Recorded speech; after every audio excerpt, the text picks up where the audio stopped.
Assalamualaikum warahmatullahi wabarakatuh. Halo pemirsa cerita inspiratif dimanapun Anda berada. Salam sejahtera untuk kita semuanya. Semoga kita semua dalam keadaan sehat dan tetap dalam lindungannya. Kembali lagi dengan kami di channel Cerita Inspiratif, di mana kita akan berbagi kisah-kisah inspiratif penuh makna untuk Anda simak.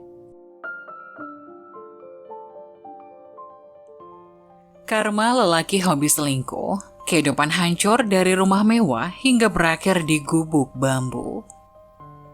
Cinta memang segalanya, ia buta dan tak mengerti arah. Itulah yang dialami oleh Lasmi, gadis paling cantik di desa dan anak seorang sekdes yang memilih untuk jatuh cinta kepada pria miskin bernama Parno.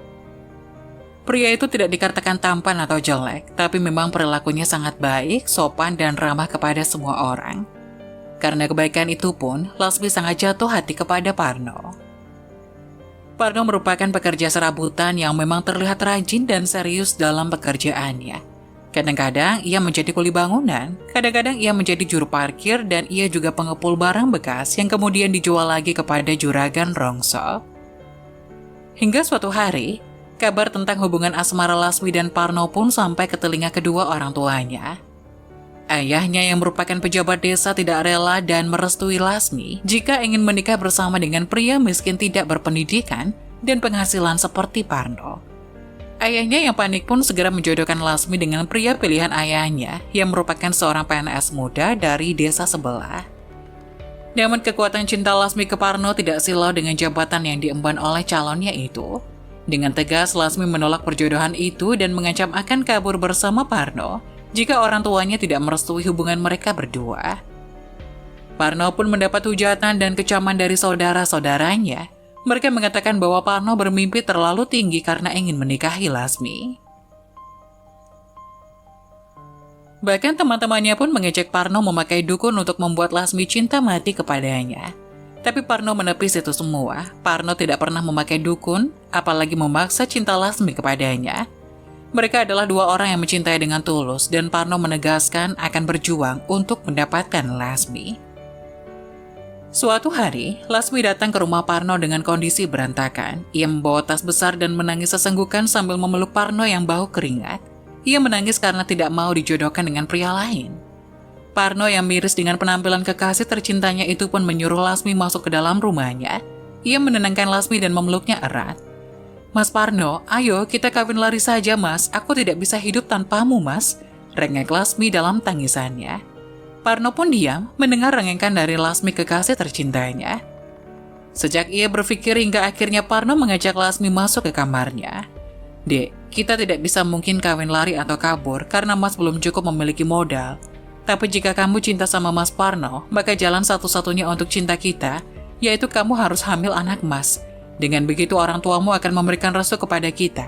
Kamu mau kan, Dek?" Lasmi pun mengangguk menyetujui ajakan dari Parno.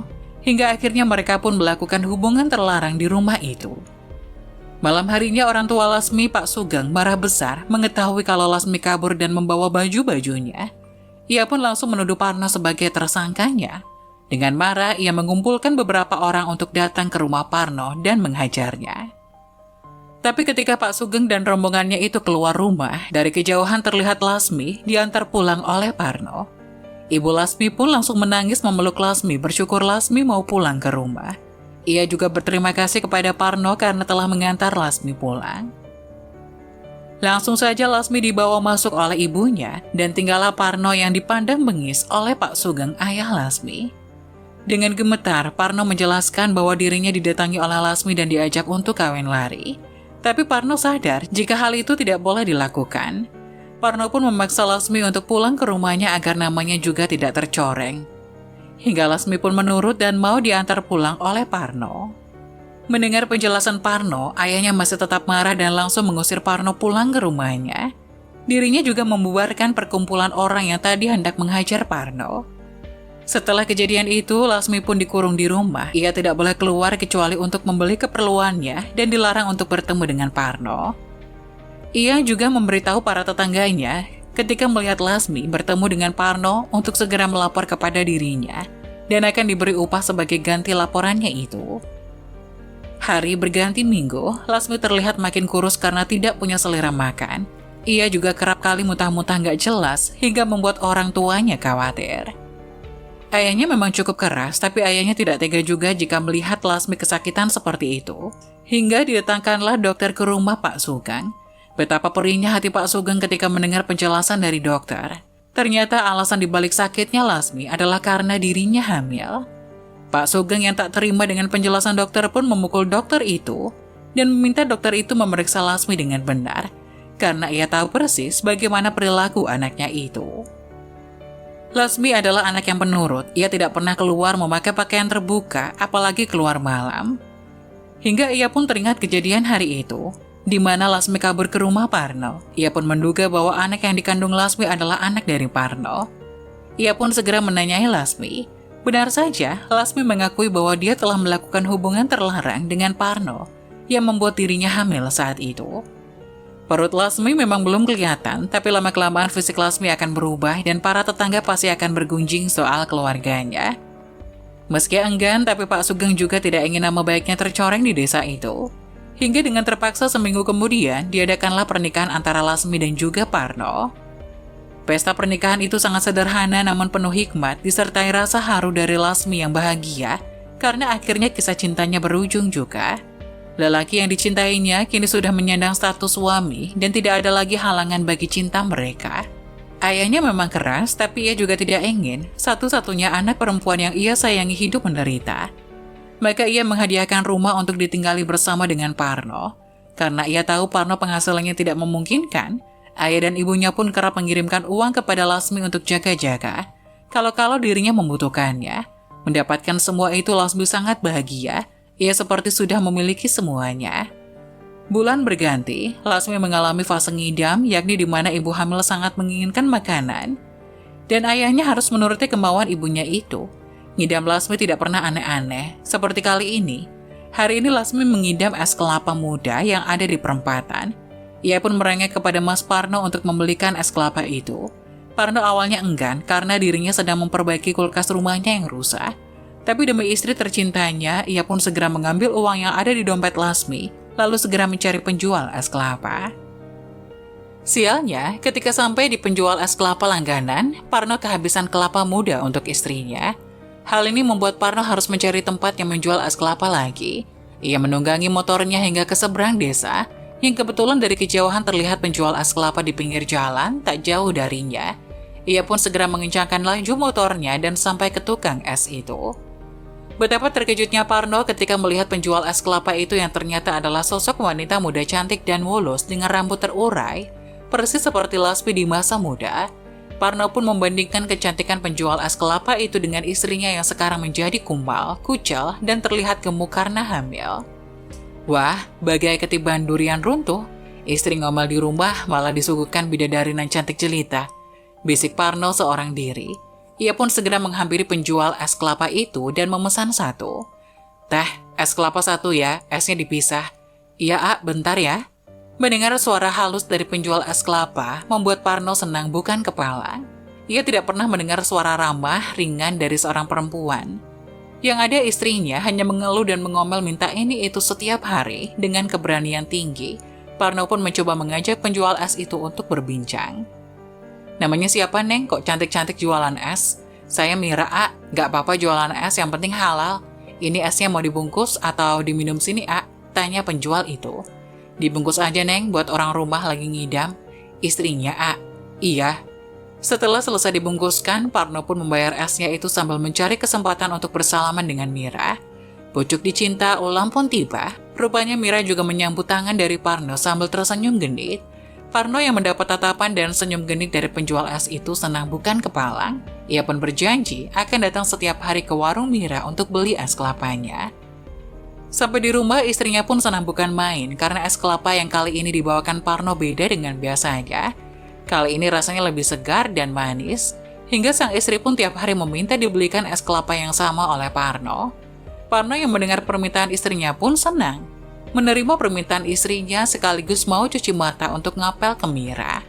Setiap hari Parno datang dengan kondisi rapi dan wangi. Ia memesan satu es kelapa untuk dirinya di gelas dan meminta satu dibungkuskan untuk Lasmi. Mirna dan Parno pun semakin hari semakin dekat. Bahkan sekarang Parno berani terang-terangan memeluk Mira di warung es kelapanya. Ia juga kadang membantu Mira untuk mengupas kelapa, hingga beberapa pelanggan di sana mengira bahwa Parno adalah pacar Mira. Lasmi di rumah mulai curiga dengan gelagat Parno yang berubah. Tiap kali ia meminta untuk dibelikan es kelapa, Parno akan dengan semangat mandi, berganti baju, dan membawa dompet Lasmi untuk membeli. Lasmi pun menaruh curiga, tapi ia mencoba untuk berpikir positif karena tak mungkin orang yang dicintainya selingkuh darinya. Mereka adalah orang yang saling mencintai dan sudah berjuang dengan keras. Tidak mungkin Parno melupakan perjuangan cinta mereka begitu saja, bukan? Dan karena tidak ada kendaraan lain selain yang dipakai Parno, Lasmi pun diam saja di rumah, menerka-nerka apa yang terjadi di luar sana, sambil berharap Parno cepat pulang. Puncaknya, ketika Lasmi sudah tidak lagi ngidam es kelapa, Parno malah memaksa Lasmi untuk meminum es kelapa. Ia berdalih karena ia sangat mencintai Lasmi dan ia tak ingin anak dikandungnya itu ngiler seperti kata orang-orang dulu. Pagi baru menunjukkan pukul 8, tapi Parno sudah siap-siap untuk pergi beli es kelapa. Lasmi pun tak bisa mencegah suaminya. Tahu dirinya juga senang mendapatkan perhatian dari Parno. Tapi anehnya hingga pukul 5 sore Parno juga tidak pulang. Bahkan ia melewatkan makan siang yang sudah Lasmi siapkan untuk dimakan bersama. Lasmi pun mulai khawatir karena tidak ada kabar dari Parno. Ia pun segera menelpon ibunya yang memang berada di rumah terpisah darinya. Ia menceritakan semua kejadian dan kejanggalan-kejanggalan yang ia rasakan selama ini. Tangis Lasmi pecah, ia takut kalau ada apa-apa dengan suaminya. Ibunya yang mendengar curhatan hati dari Lasmi pun hanya bisa memberikan support agar anak dan calon cucunya itu sehat. Malam hari pun tiba, Lasmi mendengar suara motor Parno perlahan masuk halaman rumahnya. Ia terkaget karena kondisi Parno sudah agak berantakan jauh berbeda dengan pertama kali ia pergi. Parno juga tidak membawa es kelapa kesukaan Lasmi. Lasmi pun bertanya, Parno dari mana? Kenapa seharian ini tidak ada kabar sama sekali? Entah mengapa mendengar pertanyaan dari Lasmi, Parno malah marah dan membentak istrinya. Lasmi pun kaget bukan main. Karena seumur hidupnya, ia tidak pernah dibentak oleh siapapun. Bahkan ayah dan ibunya sendiri tidak pernah membentaknya. Lasmi menangis sesenggukan. Ia berharap dipeluk dan ditenangkan oleh Parno. Tapi rupanya Parno tidak peduli lagi dengannya. Hingga pagi harinya, Parno seperti biasa pergi keluar rumah dengan alasan ingin beli es kelapa. Tapi kali ini Lasmi mengikutinya dari belakang. Ia meminjam motor tetangga untuk mencari tahu apa yang membuat suami yang sangat ia cintai itu berubah. Hingga akhirnya ia mendapati pemandangan yang menghancurkan hatinya. Dirinya bagai disambar petir di siang bolong, melihat Parno memeluk mesra wanita lain dengan mata kepalanya sendiri. Ia tak menyangka bahwa pujaan hatinya yang ia cintai, yang Lasmi sudah korbankan segalanya untuk mendapatkan cintanya, sedang bermesraan dengan perempuan cantik yang tidak ia kenal. Dengan perasaan campur aduk, Lasmi pun pulang ke rumah sambil menangis. Ia segera mengemasi barang-barangnya dan pulang ke rumah orang tuanya. Di rumah orang tuanya, ibunya kaget mendapat Lasmi yang terlihat berbeda dari dulu dan kini sedang menangis. Lasmi pun menceritakan semua kejadian yang ia lihat hari ini kepada ibunya. Tak lupa ia juga meminta maaf karena telah menyakiti hati ibunya dulu saat dirinya dibutakan oleh cinta.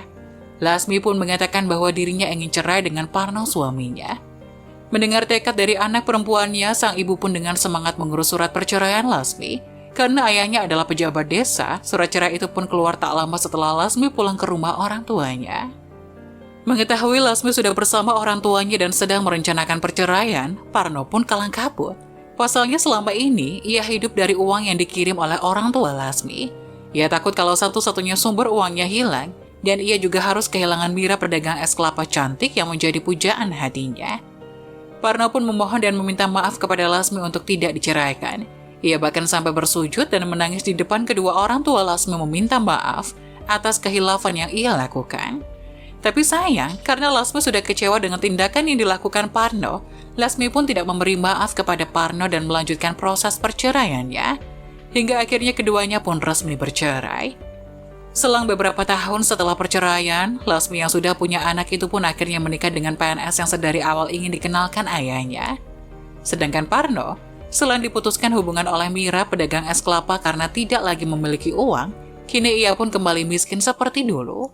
Bedanya ia tidak mendapatkan kepercayaan lagi oleh penduduk desa untuk menjadi kuli yang memaksa Parno harus menjadi pemulung dan tinggal di rumah gubuk yang dulu.